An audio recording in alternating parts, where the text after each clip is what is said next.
संसार में और व्यवहार में आपने न जाने कितनी बार देखा होगा कि कई लोग ये कहते दिखाई देते हैं कि हम किसी के सामने झुकते नहीं हैं। हमारा सिर जो है किसी के सामने झुकता नहीं है। ना झुकने को वो अपने जीवन की बहुत बड़ी विशेषता मानते हैं और झुक जाने को बहुत बड़ी कमी मानते हैं।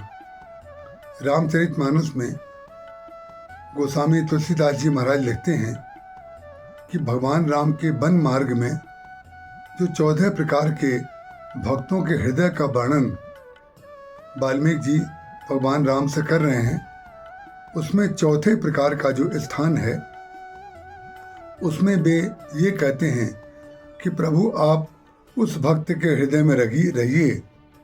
शीस नभई सुर गुर दुज देखी, प्रीत सहित कर बिने बिसेखी, कर नित करई राम पद पूजा, राम भरोस हृदय नहीं दूजा। वे कहते हैं जो व्यक्ति विद्वानों को देख करके, देवताओं को देख करके, गुरुजनों को देख करके अपना सिर नवा दे, उसके हृदय में आप रहिए। हम लोग सिर झुकाने को बड़ी कमी मानते हैं और वाल्मीकि जी महाराज कहते हैं जो सिर झुका देता है। भगवान राम ने परशुराम जी महाराज से यही तो कहा कि हम में और आप में तो लड़ाई कभी हो ही नहीं सकती। शीस नभई सुर गुरु दुज देखी, इस चौपाई को भगवान श्री राम ने स्पष्ट किया है। बालकांड में धनुष टूट जाने के पश्चात भगवान राम ने परशुराम जी महाराज जो भाषा बोल रहे थे उस भाषा का अगर सही उत्तर भगवान राम दे देते तो युद्ध के बगैर कोई रास्ता ही नहीं था। लेकिन महत्वपूर्ण बात ये नहीं है कि आप सही उत्तर दे रहे हैं कि क्या कर रहे हैं। महत्वपूर्ण बात यह है कि आपके सही उत्तर का परिणाम क्या होगा।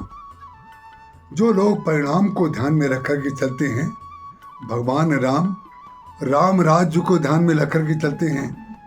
भगवान राम ने परशुराम जी महाराज से कहा, हम ही तुम ही सरिवर कसना था, कहो सो कहाँ चरण कहाँ माथा। जहाँ पर आपका चरण होता है वहाँ हमारा माथा होता है। तो हम में और आप में तो कोई युद्ध हो ही नहीं सकता है। परिणाम क्या हुआ, जाना राम प्रभाव तब, पुलक प्रफुल्लित गात, जोरी पानी बोले वचन, प्रीति न हृदय समात।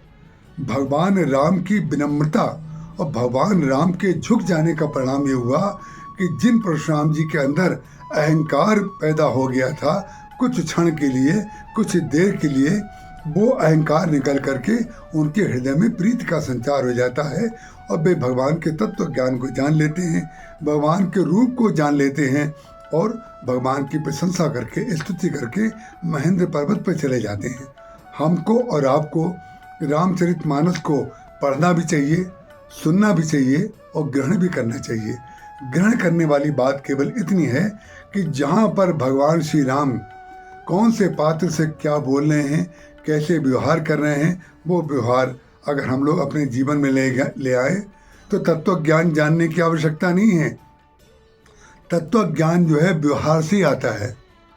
व्यवहार अगर हमारा अच्छा है और हमने किसी व्यक्ति के अंदर अहंकार को निकाल करके उसके अंदर प्रीति का संचार कर दिया तो तत्व ज्ञान हमने जान लिया। इसी को वाल्मीकि जी महाराज कहते हैं, शीस नभई सुर गुर दुज देखी। बस यही है जो वाल्मीकि जी महाराज कहते हैं। ये चौथे प्रकार के भक्त हैं कि आप उनके हृदय में रहिए जो गुरुओं को देख करके, विद्वानों को देख करके, देवताओं को देख करके अपने सिर को झुका लें। सिर को झुका लेना महान बात है, सिर को तान लेना बड़ी बात नहीं है। जय श्री राम।